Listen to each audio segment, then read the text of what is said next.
Ayan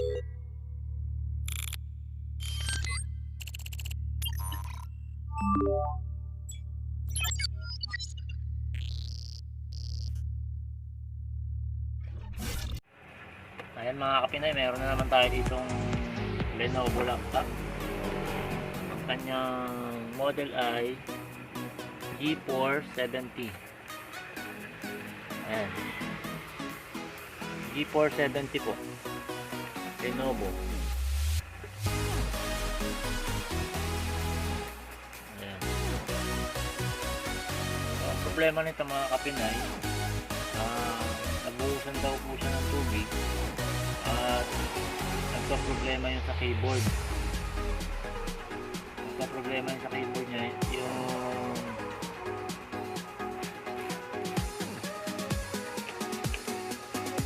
yung letter U, I, saka O. Itong mga number na ito mga kapinay ay number daw yung type. Ito po, may mga number siya na yung letter U, may number 4, yung I, 5, saka yung O, 6. Ayan. Yung J, 1, K, 2, and yung L, yung 3, at yung M, yung 0. So, sabi ng may-ari, nabuhusan daw po siya ng tubig,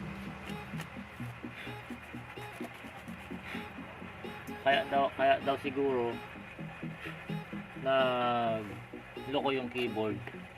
So kadalasan naman ganun ang nangyayari mga kapinoy, pag nag-shorted yung laptop, yung tinatamaan yung keyboard.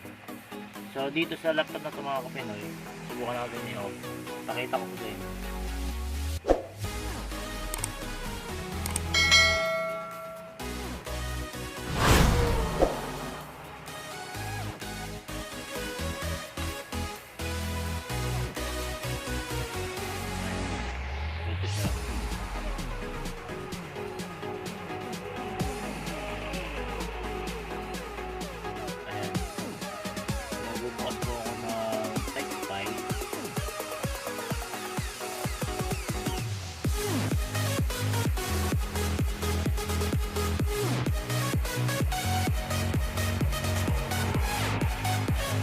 Type po tayo yung Q, yan ang siya nandito, RT1,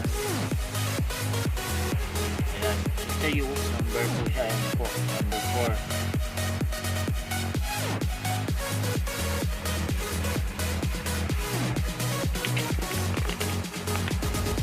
Number 4 yung U, yung I, number 5, yung ayan, P, asterisk, J, yan 1, K, number 2, L, number 3, and yung M, yan 0 po. So unang, kapag ganyan mga kapinoy, unang nakita ko pa lang doon sa keyboard, meron talaga siya nakasulat na number. So naisip ko baka na-shift lang. So doon sa numlock, yung F8 ito, ayan, may nakasulat po siya, F8.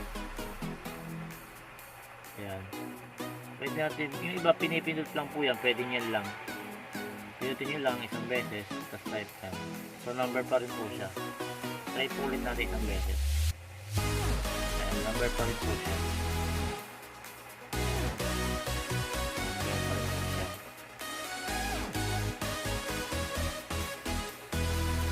Kaya ako po naisip na shift lang siya kasi for example ito pong sa taas, yung number po sa taas, yung 1, 2, 3, 1 to 9 and 0, pag sinip niyo po yan, meron pong ibang character na lalabas. For example itong number 4, shift lang po natin yan, tapos silver natin number 4. Yan, $18 po siya. Shift po siya ron sa kanyang option. Number 4, kapag normal na press, kapag shift na plus 4, ayan, dollar sign. Ayan, dollar sign po siya. So, kaya ko naisip na ganun din dito, dahil nga po merong ganun, merong shift, may option. yung letter U may option na number 4, yung I may option na number 5. So kaya naisip ko na shift lang nangyari or num-lock. So ayan. Pero kapag pinipindot natin itong F8 num-lock sa ibang laptop kasi single press lang, pwede na, okay na, naisip na siya. Pero ito pong Lenovo ayaw. Sa mga desktop ganun din po, single lang, okay na. Pero sa Lenovo mga kapatid, tuturo ko sa inyo kung paano shift. So sa Lenovo mga Pinoy, ang gagawin nyo lang ay pipindutin nyo po itong SN SN SN, ginagamit din po yan sa mga projector. SN, ayan, parang shift din po siya, pero dito pa yung merong gate, F1, F2, F3 hanggang F12. Yan, mga Pinoy. Diyan po siya ginagamit yung FN. So kapag pinindot nyo po yung FN at yung F5, ayan po yung meron po drawing sa projector po siya. Ayan. So try ko natin yung FN tsaka escape. Wala po yung camera niyan. Sa camera po wala. Ayan. F1. Ayun. Ano po siya. Ayan. Mag-sleep. Ayan po kasi meron siyang icon na ayan, parang buwan. So sleep. Natulog siya. Gabi na. Ayun. Ayan, nag-sleep siya. Try po natin yung iba. Ano bang pwede? Play. FN, stop play. Yan dito pag meron kayong music, mga Pinoy, yan. F9, FN, F9. So ito pong F8, mga Pinoy, yan. Num-lock na tulad. FN, pinutin po natin yung FN sa yung F8, num-lock. Pwede. Hold po natin yung FN, tapos yung pinutin po natin, yan, number 4, FN natin, then SN, tapos yung F8. Yan, condense lang po. Try po natin delete. Ayan mga Kapinoy. So, naging letter na po siya. Yan, letter U. Yan, yung I, yan, na po siya, yung O, yung A, ayan, A na po siya, yung A, yung L, yung N. So okay na siya mga Kapinoy. So shift lang po yung problema. Hindi po siya dahil dun sa napusa daw po kasi na babaw lang naman daw po. Dito lang sa takip.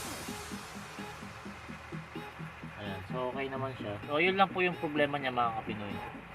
Ayan po. Ang susunod po natin gagawin video mga Kapinoy.